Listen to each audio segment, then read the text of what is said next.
बोलूं ये काफी नहीं, नजर भी आऊं ये भी जरूरी था।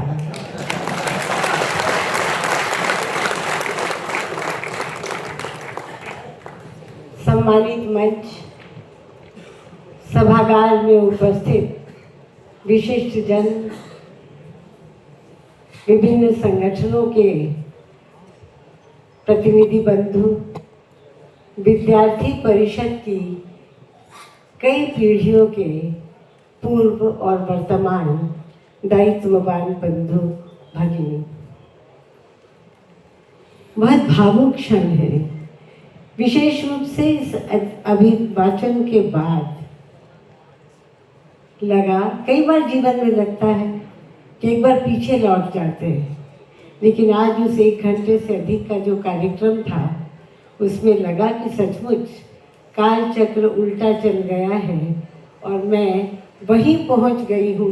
वो सारे नारे, अलग भाषा अलग वेश फिर भी अपना एक देश, पटना हो या गुवाहाटी, अपना देश अपनी माटी, छात्र शक्ति राष्ट्र शक्ति, आज भी वो कानों में गूंजते हैं जब हम अधिवेशनों में, बैठकों में, राष्ट्रीय कार्य समिति की हो या प्रदेश की हो, जाते थे और चारों तरफ से ये नारे लगाते हुए विद्यार्थी परिषद के सभी कार्यकर्ता आते थे। एक अलग सा स्पंदन और जोश का संचार होता था। आज भी मन वहाँ लौटता है बार बार। मूल रूप से मुझे लगता है कि जो एक बार विद्यार्थी परिषद का कार्यकर्ता हुआ वो सदा विद्यार्थी परिषद का कार्यकर्ता रह जाता है, वह भाग रह जाता है। तो आज पूज्य पूजन के इस क्षण में मैंने देखा श्री यशवंतराव केलकर जी की उपस्थिति को महसूस करते हुए, उन्हें प्रणाम करते हुए यह बात कह रही हूँ।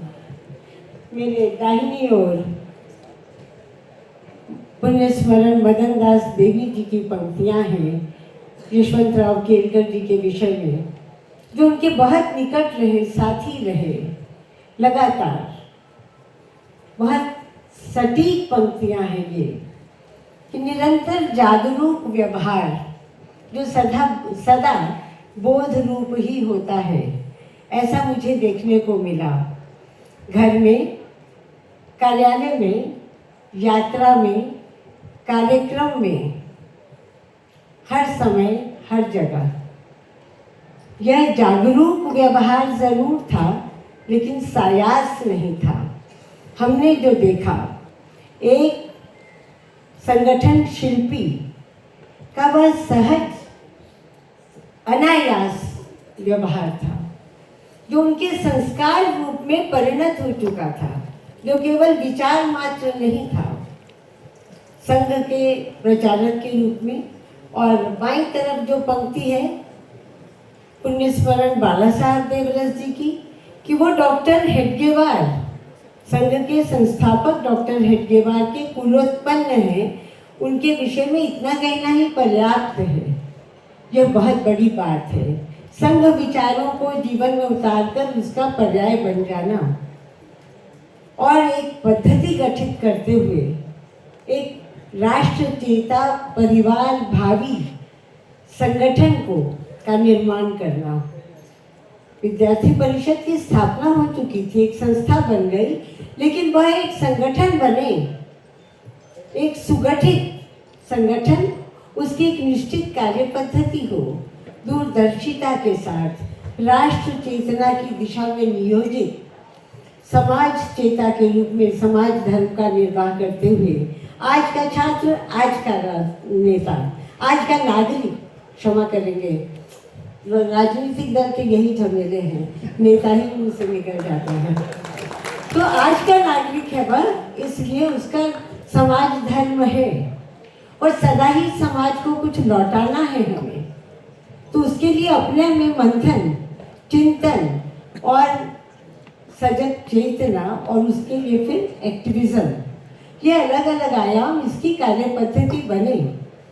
और अभी अभिवाचन में इतनी बातें हो गई हैं, मैं सारी बातों का जिक्र नहीं करूँगी, पर ये लगा उसे सुनते हुए कि बहुत पहले के सीखे हुए सबक का रिवीजन हो गया, आवृत्ति हो गई, फिर से उसको याद करने का, जहाँ जहाँ चूक, हमेशा हर सबक याद तो नहीं रहता, हम हर कुछ को नहीं उतार सकते, इसलिए हम यशवंतराव केलकर नहीं हैं, लेकिन उनकी उपस्थिति हमेशा महसूस होती है। बहुत बार अपनी गलतियों के समय ध्यान आ जाता है, केलकर जी ने तो ऐसा कहा था, और ये मैं केवल कहने के लिए नहीं कह रही, ये याद आता है।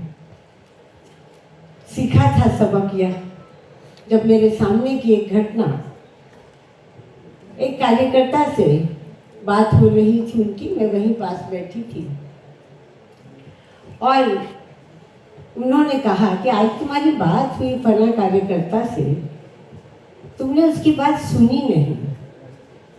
सामने बैठे कार्यकर्ता ने कहा कि नहीं केलकर जी, मैंने सुनी, वो ये कह रहा था। उन्होंने कहा नहीं, तुमने नहीं सुनी उसकी बात, तुम सोचो। तो उसने कहा कि मैं बताता हूँ आपको कि उसने क्या कहा, और सामने वाले ने बताना शुरू किया। उन्होंने कहा हाँ, तुम्हें स्मरण होगा, तुम मल्टीटास्किंग कर सकते हो, मैं तुम्हारी क्षमता की बात नहीं कह रहा, मैं उस कार्यकर्ता के मन के समाधान की बात कह रहा हूँ कि तुमने उसकी ओर एक बार भी सिर उठाकर नहीं देखा, आई टू आई कांटेक्ट नहीं हुआ, उसे ये समाधान नहीं हुआ कि तुमने उसकी बात सुनी, तुम्हारे कानों ने सुनी, लेकिन तुमने सुनी और उसे ग्रहण किया पूरी तरह, यह समाधान उसको नहीं हुआ। जब वो गया तो उसके मन पर, चेहरे पर असंतोष के भाव थे। एक एक कार्यकर्ता को ऐसा गढ़ना, उस पर ध्यान देना, जौहरी की तरह उसके गुणों को देख लेना और उसे उसके अनुरूप काम देना, यह उनका काम था। पहली बार गई तो मुझे बड़ा आश्चर्य हुआ। राष्ट्रीय कार्य समिति की बैठक, सारे पदाधिकारी बैठे हैं, अध्यक्ष महामंत्री हैं, सब सामने, एक बहुत वरिष्ठ व्यक्ति पीछे बैठा है, वहाँ बैठ के पंथी मार के बैठे हैं, और सारे कार्यक्रम में चुपचाप, बाद में उनके पदाधिकारियों से बैठक होती है, सब आदरपूर्वक बात करते हैं, सहज उत्सुकता थी। कौन है? पता चला ये हैं यशवंतराव केलकर जी। अभिभावक की भूमिका, जिम्मेवारी कुछ नहीं था, दायित्व करके, ऐसा पद करके कुछ नहीं, लेकिन दायित्व तो एक बार स्वीकार कर लिया है तो वह दायित्व उनका हो गया, जीवन भर उस दायित्व का निर्वाह किया। राष्ट्र के साथ एकात्मता की बात हम करते हैं,